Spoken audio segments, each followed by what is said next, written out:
Yeah, 2014. While we were working on the project, I went back to the studio where I used to work because I had my own studio.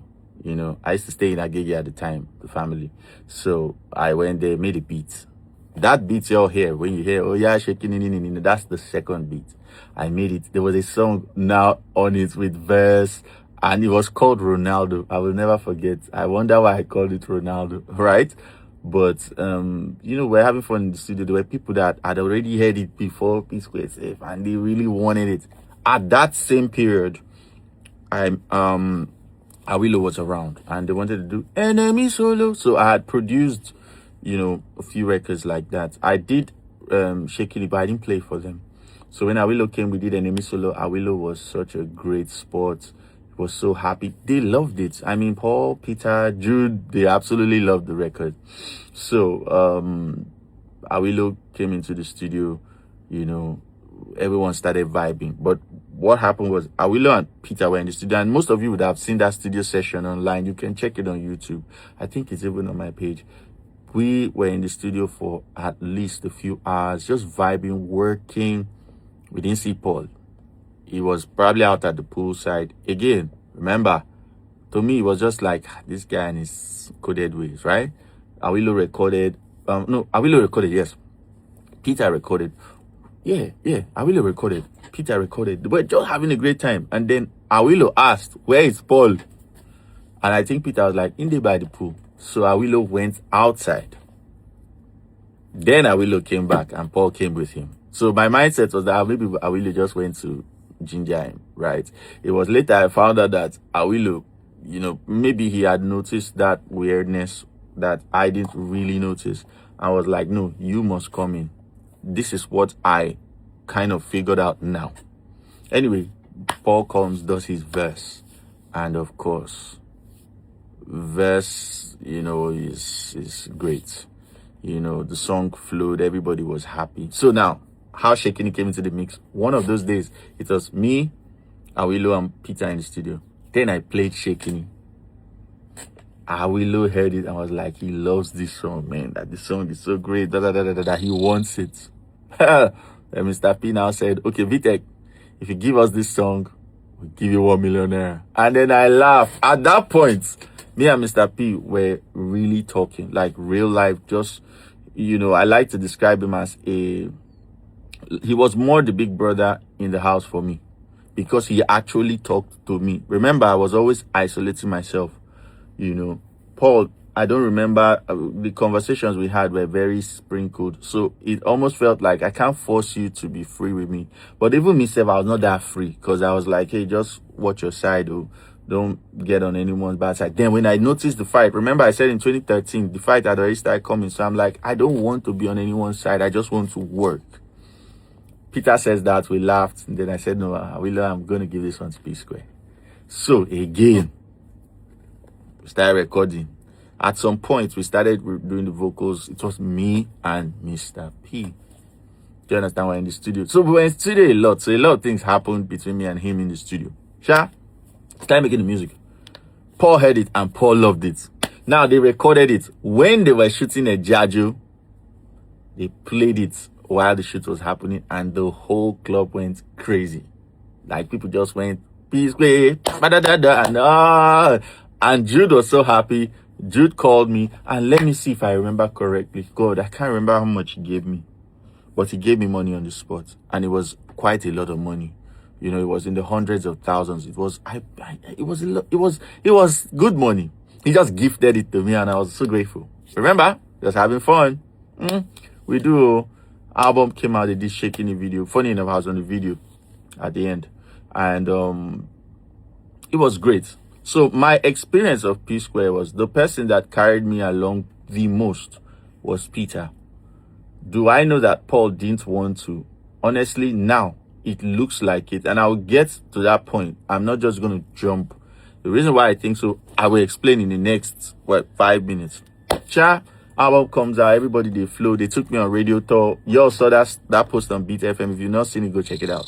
That is, the continuation. Then things were flowing. Then after the project, everyone kind of shifted back, and the funniest thing is, at that time, they had started to devise this silent, oh, Team Peter, Team Paul thing. Me, I didn't even know it existed.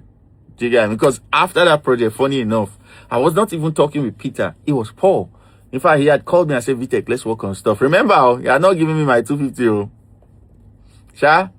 I still went to the studio. I met with him. He even said, when I told him that you're not giving me this money, you know, he dismissed it like a brother would dismiss it. So I didn't have any grief. But deep down, I started feeling like, this is not a good look, right? Then me and him worked on a few things. He works differently from Peter.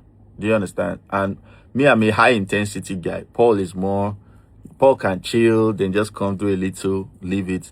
And at that time, things had started bubbling for me in that way. So, the connection couldn't hold. And then because he owed me, I had that grief of, dude, you can literally sort this thing out. I could use it right now. But I didn't press.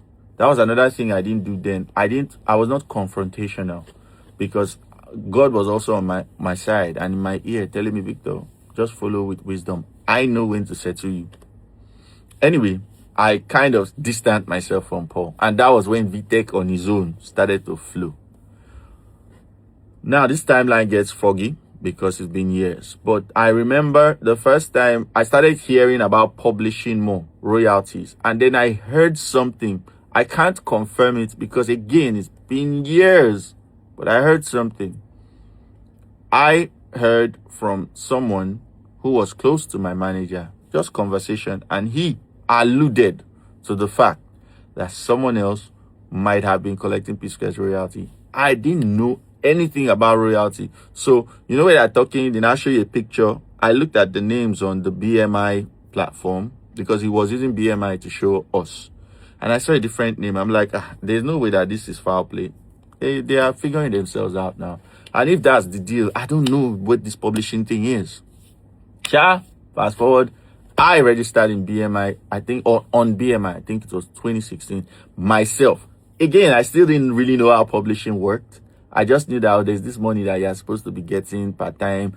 And to put this in perspective, in that era, artists were so backward with the publishing conversation. So if you approach an artist and ask for publishing, there were two ways that they manipulated you. One, they gaslit you like hell because they felt like, I have already paid you. One. Two, they will tell you, okay, collect royalty or collect money. Because again, in their mindset, it was that they are paying you again on top of say they pay you again. I'm pretty sure that they did not understand that this is residual. It belongs to who you are dealing with. Unless you have a contract that says you bought me out, you cannot just automatically assume that I am not entitled to anything. But let's give them benefit of a doubt. I registered with BMI. Then I started doing my findings on royalties. I'm like, this royalty thing, more. Even when I joined BMI, I wasn't collecting royalties. Oh, wow. I think it was much later. It was when I started working with Yemi Alade that I now saw royalty come. All this time, I was not collecting 1 naira from P Square. Then royalty now became a conversation. People now started flooding in, talking about publishing.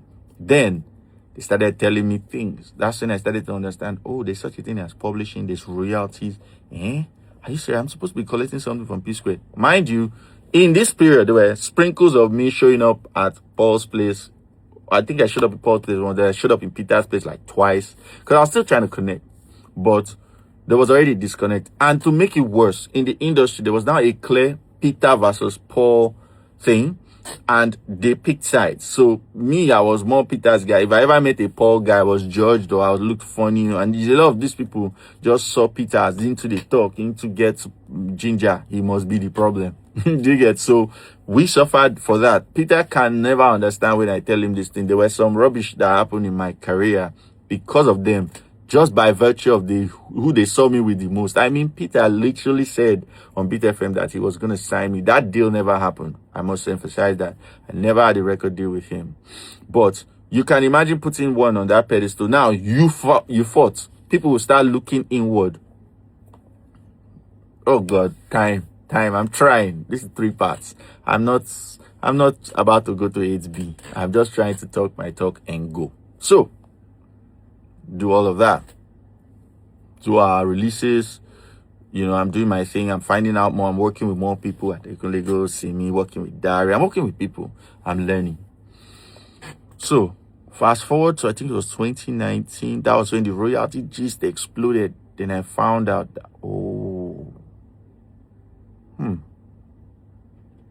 and then I started to understand that, shoot, I might have been getting cheated. Part 4.